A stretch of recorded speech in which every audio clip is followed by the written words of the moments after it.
Oh boy, another video where Theo glazes React Native. What else would we expect? Okay, hear me out on this one though, because it's actually really cool. React Native is a great way to build apps, but it does have its shortcomings. The amount of things you have to include and bundle for every single app does bloat the size of these apps some amount. And I know a lot of developers are unhappy when they point at these apps that are 15 megabytes that should be 5.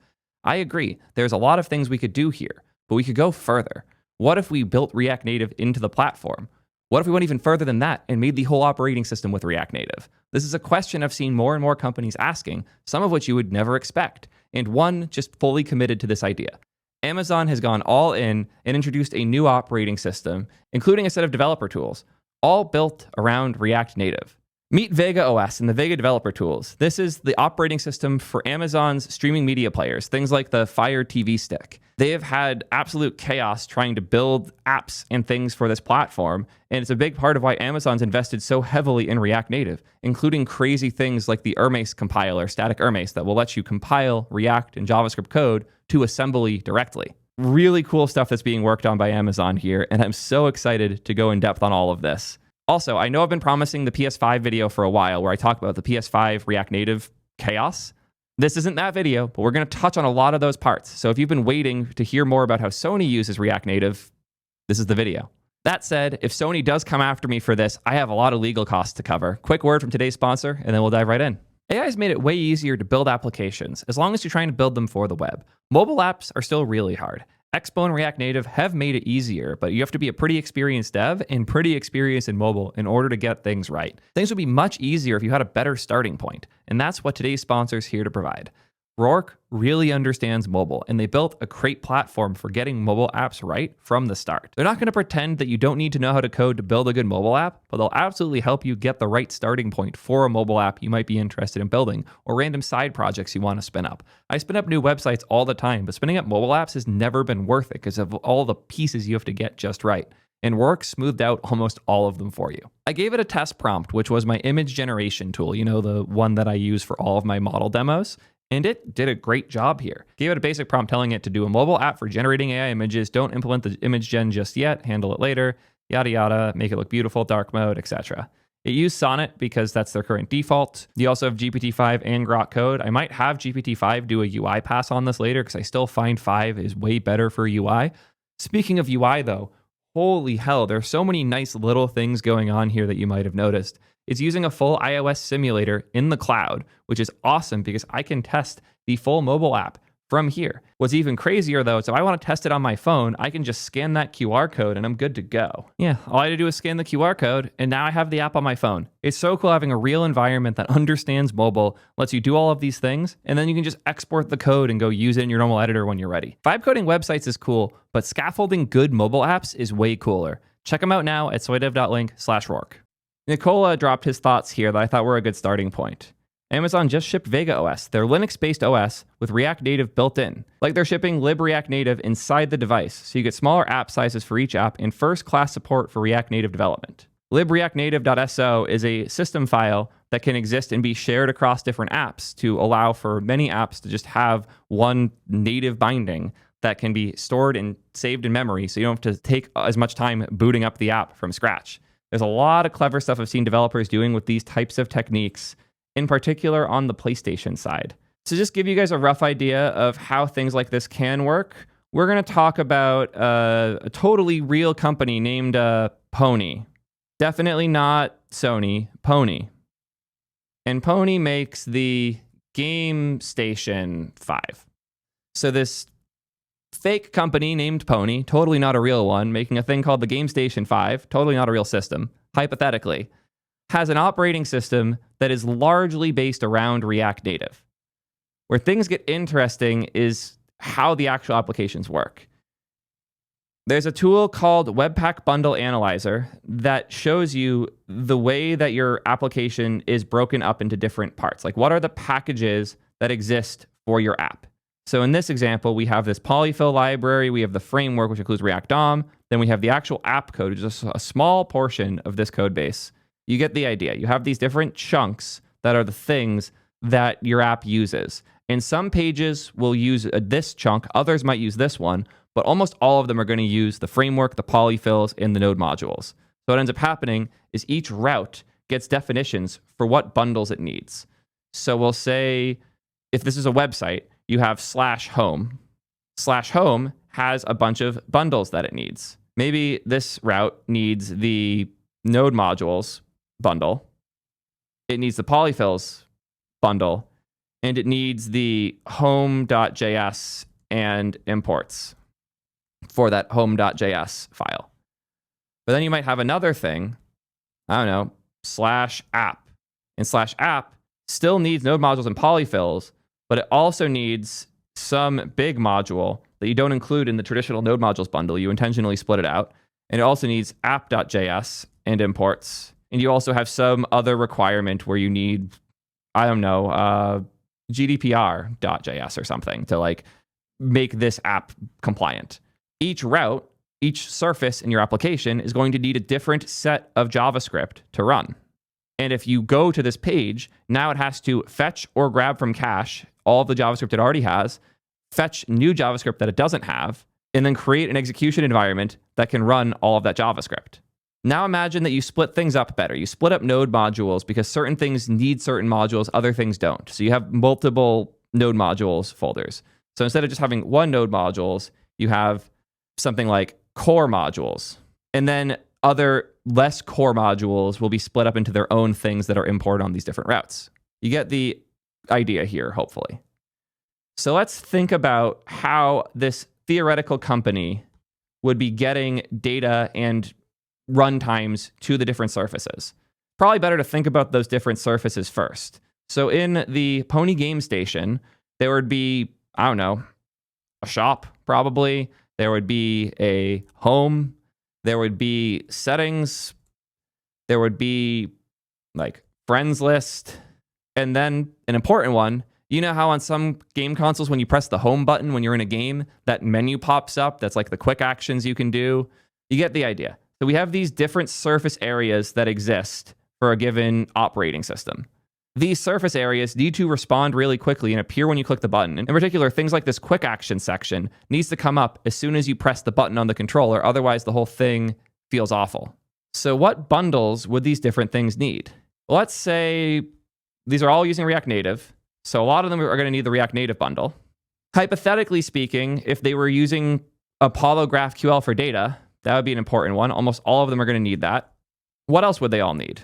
I would argue probably isn't too much else. Maybe there's like a standard input library. That's how they manage inputs. So some like controller bindings, something like that.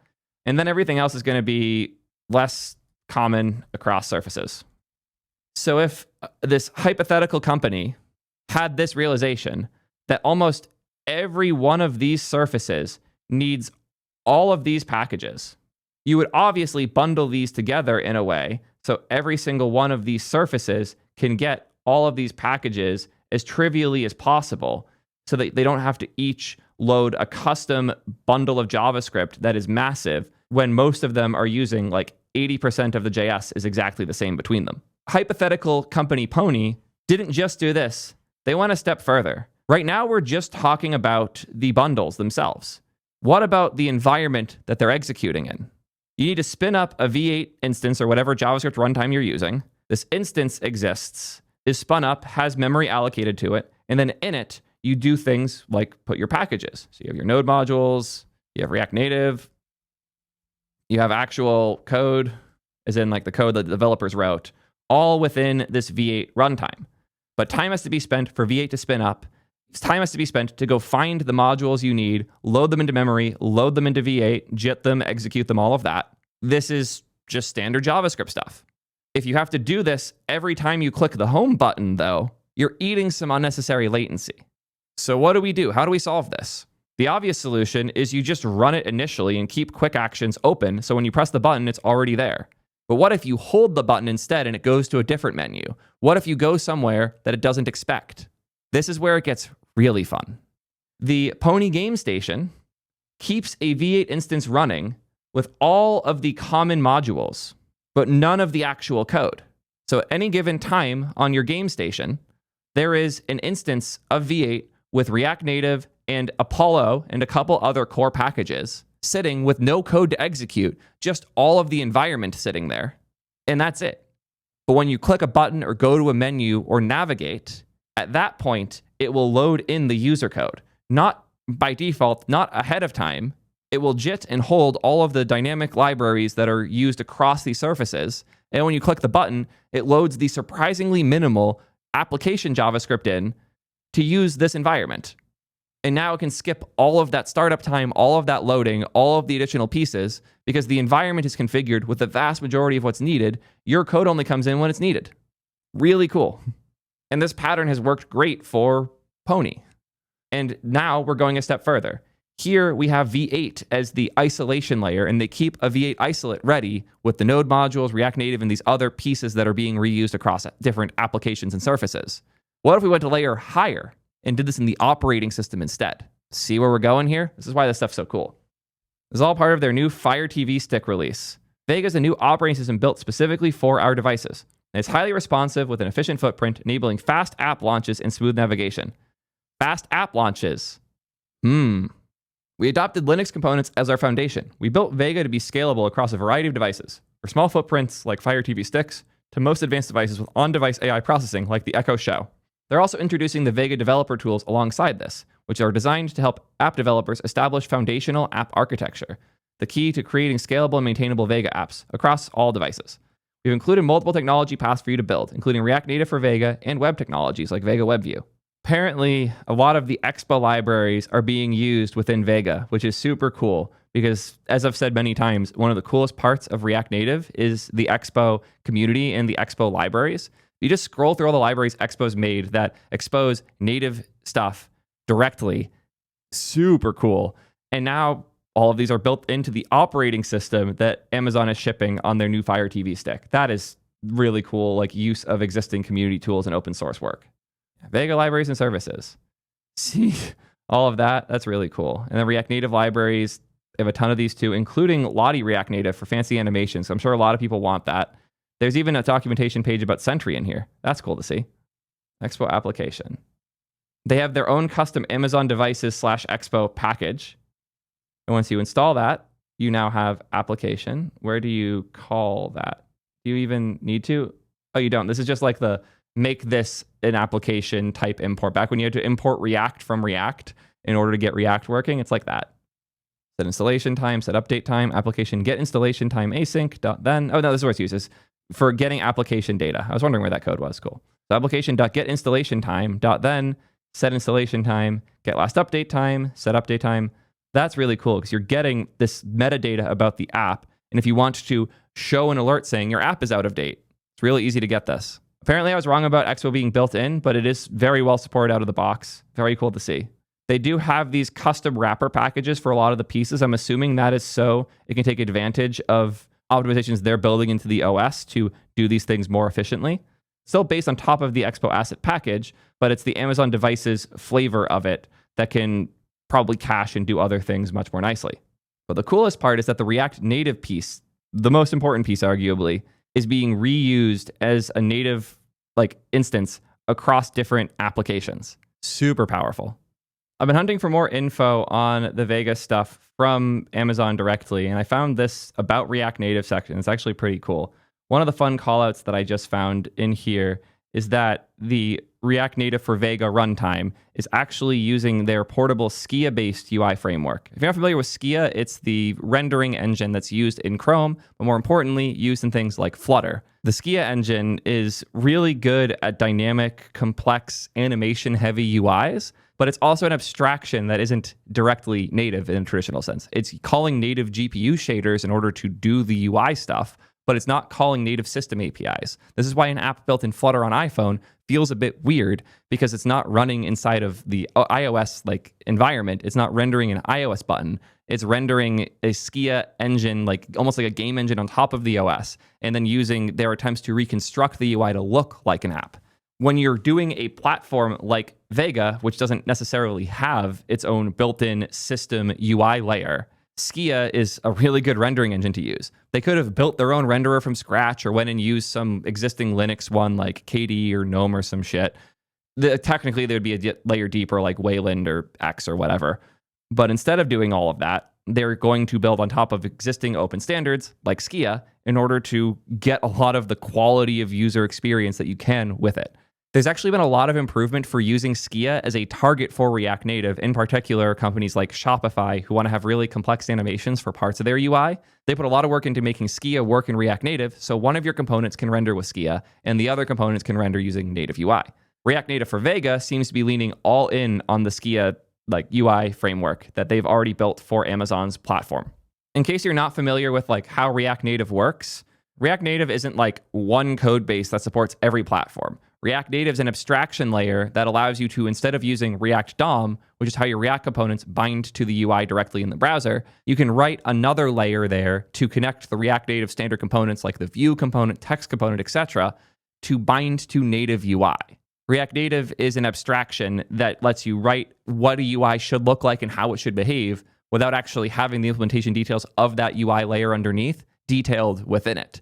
So when you render a text component, different platforms will choose how they render the text differently. And the React Native packages, like the ones that are built for Android, iOS, Microsoft Windows, Mac OS, Xbox, PlayStation, and so many other crazy things you'd never imagine. A ton of cool stuff on the Kindle platform, for example. React Native gives you a standard library, ecosystem, and syntax for defining UIs for these different platforms. React Native for Vega is an alternative to React Native for iOS or Android or Windows that is rendering in Skia for the native platform. And it comes with a lot of cool benefits. It's using the new React Native architecture, so it supports Fabric and Turbo, which makes it really fast for going between native and the JavaScript code. The OS delivers the React Native runtime, as well as other core components for smaller app footprints and faster app start times.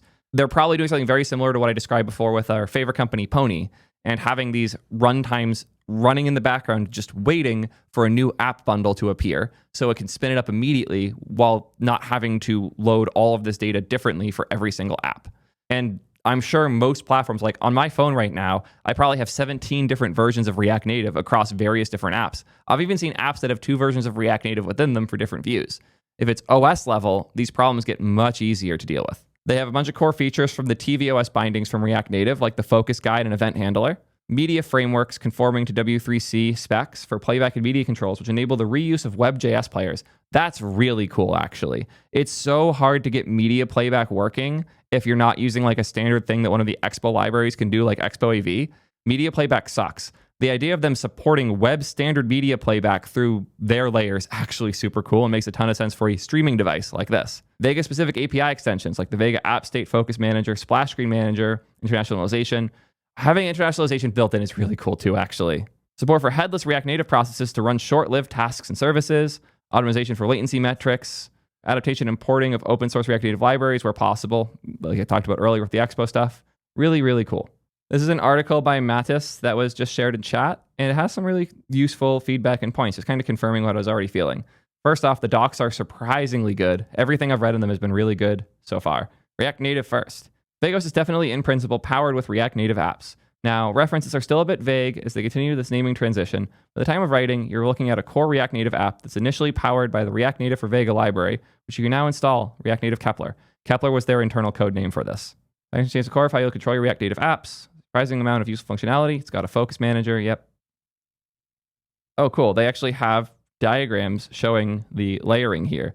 So you have system capabilities in media, like the platform core media components, AV decoding, DRM, video surfaces, audio captions, an open source GStreamer multimedia framework, which lets you actually call the media players underneath, native media player abstraction, which takes the streaming of the files and abstracts that. Then you can call that through web standards stuff that they implement in the JavaScript API, and now you can just write your JavaScript to command a player, and it goes through all these layers. If you think this is chaotic, you don't understand how fucked video playback is.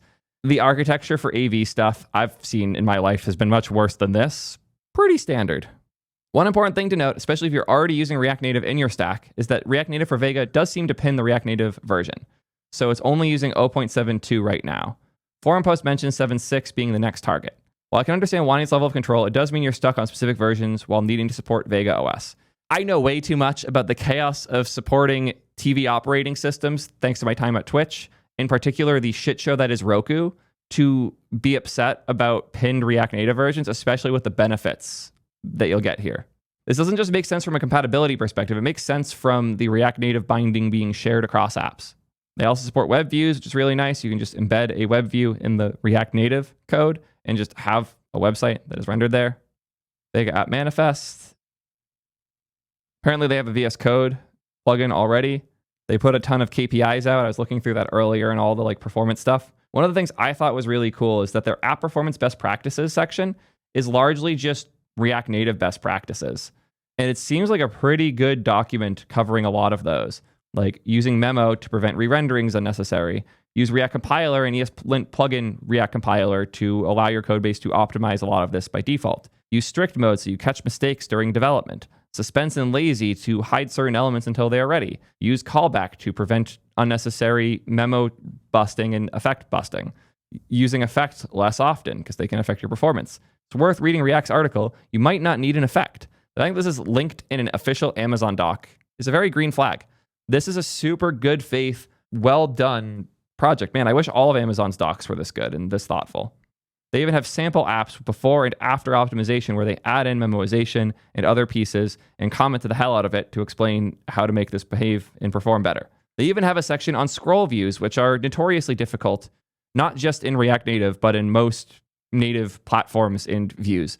A huge part of my drama with the guys over at Arc and Browser Company was because they were too lazy to implement a working scroll view for downloads that wouldn't break if you had more than like 400 items in it. Actually insane. If they were using React Native and had jumped on something like Flash List, they would never have had these problems.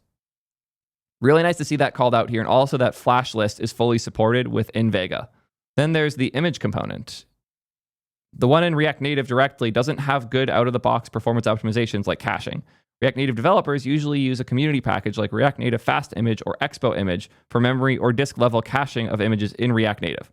They built their own caching mechanism through the native implementation of the image component. So you can just use image in Vega. That's pretty cool. React Native has an animated library for fluid animations and React Native's core components. This will overload the JS thread so it can't process things. So to avoid this, use the use native driver prop on your animations. Use native driver set to true in native runtime animations, while use native driver is set to false. They have some string breaking stuff here in their markup. They're not using the tildes to cancel properly. Happens. Optimize focus layers, listeners, event subscriptions. I've been to hell and back with listeners, especially for T3 chat. Holy shit. Just cool seeing them do really good documentation here, because the team at Amazon has put so much work into making React Native perform as well as possible. Again, they're one of the hardest working groups in the space doing static Hermes to allow you to compile some of your JavaScript code to be native assembly so that certain things, like certain modules you're importing, can run way better. Last major point I want to make is a fun thought experiment. How much work is it to build React Native? There's a lot of people who have what I would consider bad assumptions about React Native and the size of the team.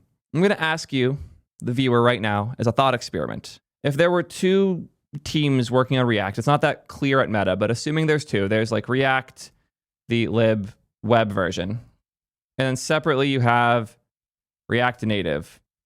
What would your guess be for how many employees are on each of these at Meta? How many people do you think work on React, the library, web, core React stuff, versus work on bindings and the React Native layers for it? Not who are building apps with them, the libraries themselves. How many people at Meta do you think work on React versus React Native? Chat, I would love for you guys to answer. You think, okay, React 30, React Native 20, 8 for web, 30 for native, 14 on React, 3 on native, 20 React, 7 React Native, React 20, native maybe 50, React 10, React Native 100. Hopefully you guys have numbers in your head, because I'm going to reveal this isn't exact. This is rough based on conversations I had like a year or two ago. Around 15 or so on main React, sometimes even fewer. Depends on how you split like whose jobs and like who counts as a dev on the team or whatnot. React Native, 200 plus. I don't think you guys understand how absurd an engineering lift React Native is. React Native is one of the most complex engineering projects in modern history. The amount of work it takes to make something like React Native viable is hard to comprehend to us mere mortal developers. They have had to expose every native API, every native thing from the native platforms they're targeting in a way that can interact with JavaScript, as well as an incredibly complex bridge between the two. And for reference, the Flutter team recently got gutted. 2/3 of them were laid off. They're left with like 20 people. Just for reference.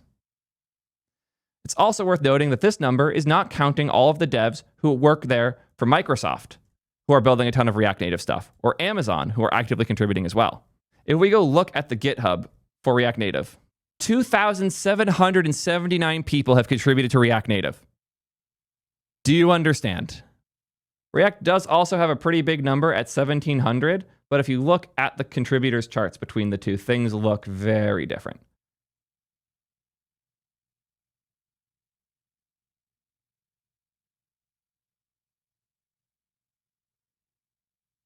Especially now, you'll see there just isn't as much action as before. That's good. They're being very careful and thoughtful about changes that are being made. And a lot of the contributions right now are focused on like the compiler and runtime side. Did not know Epsilon was contributing so much. Good shit. Mofe's a legend as well.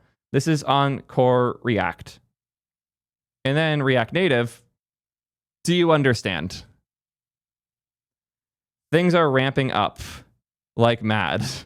The amount of people contributing actively right now is insane. Vuex was a god of React Native in the early days. If you're not familiar, Vuex is also the creator of Excalidraw, the library I'm using for all of this right now. Other fun thing about Vuex, so I just mentioned, he's also the creator of Prettier. Can't believe I spaced on that. But the amount of human effort that goes into React Native is just, it's fucking absurd. React is a good design. React Native is a feat of engineering. Yeah, this is a gigabyte plus code base for React Native. I'm doing clock on both. Total for the React code base, about 593,000 lines of code. React Native supposedly has 320,000 lines of JavaScript, 81,000 of C++, 71,000 of Kotlin, 655,000 total for the starting point, but there's also a bunch of submodules too. These numbers are closer than I would have expected, by quite a bit actually. If you were to go look at the core package code, like if I go to packages, React, for example, and then I run clock on just this, it's only 14,000 lines of code for React itself. Where if I do the same here for packages, React Native, 472,000 for just the React Native core package. So React, 14,000 lines of code. React Native, 472,000 across various different languages. That's not even counting the fact that the Windows and Mac versions are in a different repo, not counting the fact that Expo is a whole giant set of tools on top. There's a lot here that's not included, but just remember that React is a 14,000 line of code thing, and React Native is a 470,000 line of code thing. Pretty big gap there, and the amount of engineering effort it takes to do all of this is insane. Like 63,000 lines of Kotlin just in this one package. I really want to emphasize the fact that the React Native team is some of the hardest working people in engineering. It's so much effort to orchestrate, plan, and create something like React Native that is an exposure layer, a abstraction for so many different things that lets you write one syntax for many different platforms. It's so cool it exists. And the reason there isn't some big React Native killer that everyone's moving to isn't because React Native is great and everything else sucks. It's because React Native is too hard to make. We'll never see a Svelte native or a Solid.js native unless they are leaning into the work that the React Native team has done, because otherwise you're just doing an impossible amount of work that it doesn't make sense for any human to do. Oh man, Amazon Linux. Good shit. Amazon Linux came up. Apparently that's the like base OS that they're using for Vega. Oh man, I've been through it with Linux distros at Amazon. I was one of the early people working there that refused to use the crappy Windows image and tested out the early attempts to do a Ubuntu and eventually Red Hat instance for development work at Amazon. And it was rough. Before I get triggered, I'm going to wrap this one up. This is a fun deep dive into crazy React Native stuff and the idea of putting more of React Native into the operating system directly. I think it's a really cool project. Huge shout out to the Amazon team for not only doing this, but documenting so much of it in a way that I can actually talk about it. Let me know what you guys think. And until next time, peace nerds.